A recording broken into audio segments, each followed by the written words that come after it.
Fala aí, galera. Bom, a gente tinha tudo para estar falando aqui nesse pós-jogo de Fluminense e Corinthians sobre uma grande vitória do Fluminense aqui no Maracanã. Estava tudo desenhado para isso acontecer depois do segundo tempo que o time fez. Mas infelizmente, e é por isso que eu sempre falo com vocês, e a gente tem que destacar os erros também, mesmo em meio às vitórias. Mesmo quando o time está a 13 jogos sem perder. Porque se os erros estão acontecendo, nos momentos mais decisivos, eles podem continuar, eles podem permanecer. E aí, em jogos desse tamanho, isso acaba fazendo muita diferença. O Fluminense, como foi contra o Fortaleza, como foi até contra o Curitiba, que venceu por 5-2, hoje aqui diante do Corinthians, com o jogo na mão, mais uma vez entregou 2 gols ao adversário, em erros de saída de bola, pegando a zaga exposta, pegando a zaga completamente desprevenida e desorganizada. O time começou o jogo, falando desde o início, com um pênalti em menos de 1 minuto, ninguém esperava esse cenário logo de cara, faz o gol, a torcida cria um clima espetacular aqui no Maracanã, negócio de louco, negócio de arrepiar. E daí tudo começa muito bem, obrigado. Só que o Corinthians não estava morto na partida. O Fluminense tentou ainda agredir, tentou ainda buscar o segundo gol, não conseguiu. Aos poucos o Corinthians foi tentando tomar o controle da partida e conseguiu ter um certo controle, mesmo não levando muito perigo. E o gol de empate, ele sai novamente numa jogada muito parecida ao que foi contra o Curitiba. O Nonato vai dar um passe, o André não consegue pegar a bola, se estica, não consegue pegar, e aí cede o contra-ataque completamente desnecessário ao Corinthians.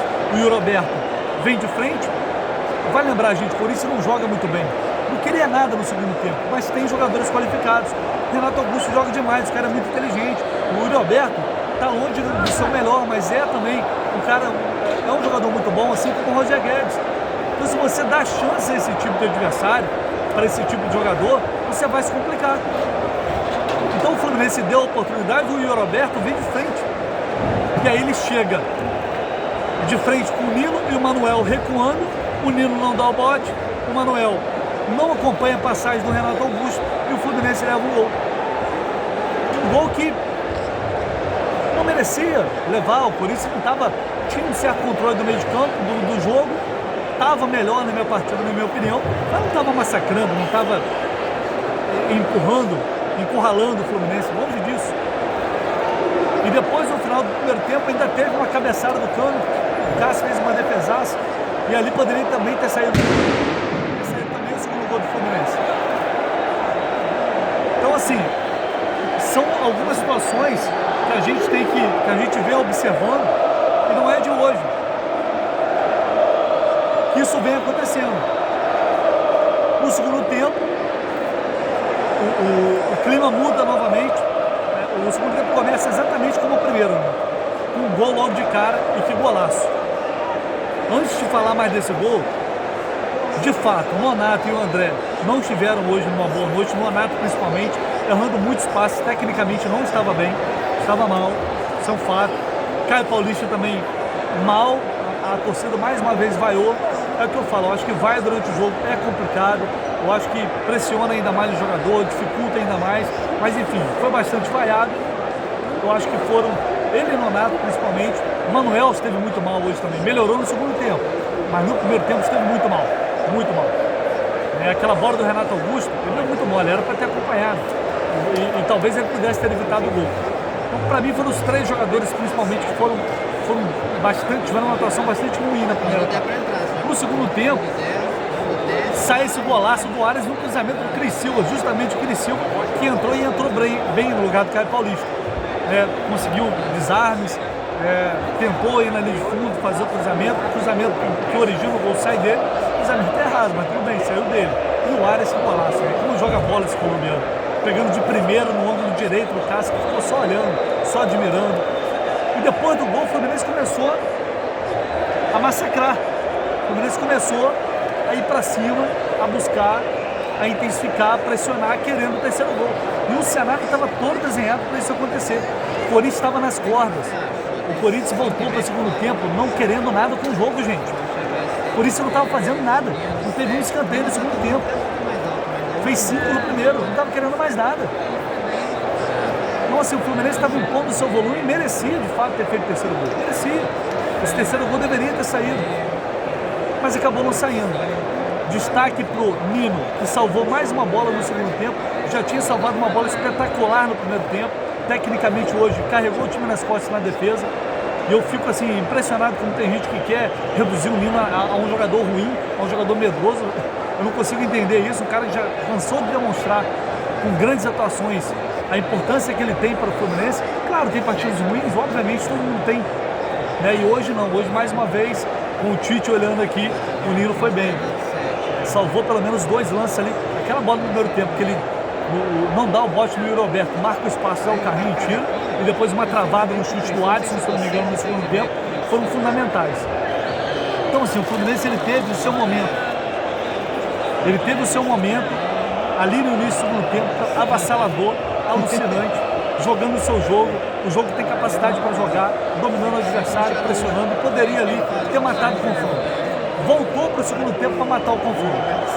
Não conseguiu, deu uma cansada, perdeu intensidade, o Corinthians estava cansado, não esboçava a reação, pouco ameaçava o gol do Fluminense. E aí, uma saída de bola de novo errada, o Michel Araújo pega uma bola, chuta para frente de qualquer jeito, e aí de novo, vem o Corinthians de frente. Fluminense desorganizado, vem o Corinthians de frente. E a bola cai onde? No pé de quem? O Roger Guedes, que hoje fez um jogo muito bom e tem muita qualidade. É que eu falo, gente. Os 2 gols do Corinthians foram do Renato Augusto e do Roger Guedes. São caras que sabem o que fazem com a bola. Se der mole, é jogo de erro zero, porque se der mole, os caras vão lá e matam. E foi o que aconteceu aqui hoje. É por isso que eu bato muito na tecla. Não se pode cometer tantos erros na defesa, porque quando chega num jogo desse tamanho, quando é jogo decisivo, isso vai custar caro. E hoje foi o que aconteceu. Porque contra times mais fracos, nem sempre vão aproveitar. Mas como você tem jogadores de qualidade como esses, é difícil. Uma hora eles vão fazer. Foi isso, foi isso no Fernando no segundo tempo inteiro. Ficou ali se defendendo, tentando levar para casa um resultado adverso, mas apenas de um gol. E conseguiram levar um empate. O que para eles foi fenomenal, foi espetacular. Ganhar o Corinthians na Arena é muito difícil, todo mundo sabe disso. E aí, para completar a cereja ali do bolo, o André leva o cartão amarelo no final do jogo, está suspenso. Então assim, um final de jogo trágico, se a gente pegar o contexto do que vinha sendo a partida, pelo merecimento do Fluminense no início do segundo tempo, pelo volume de jogo, pelas chances que criou, merecia ter feito o terceiro, por merecimento, merecia ter vencido por um placar maior, e aí o final foi uma desgraça, a verdade é essa. Por tudo que a equipe produziu, o final, dá para dizer que foi injusto? Difícil dizer injusto no futebol, gente. Se você tem a chance e não aproveita, você erra na saída de bola, como o time vem errando já em sequência, isso tem um preço. O futebol, a borra pune, como já diria no Serra Mal. Não é isso, mais uma vez, isso aconteceu. Está perdido? Óbvio que não. Evidente que não. O Fluminense tem bola, tem condições de buscar esse resultado lá na Arena. O empate leva para os pênaltis. Então não tem nada de cenário de terra arrasada, que acabou, está eliminado. Não. Tem muito jogo ainda na Arena Corinthians. É difícil? Evidentemente. Sempre será, já seria, mesmo vencendo o jogo. Agora é levantar a cabeça, olhar para frente, porque eu tenho certeza que é completamente possível e viável essa classificação lá na Arena Corinthians. Daqui a pouco eu volto com a repercussão aqui da entrevista coletiva do Diniz, da Zona Mista, como sempre, trazendo mais informações para vocês do Maracanã. Beleza, galera? Aguardo vocês até daqui a pouco.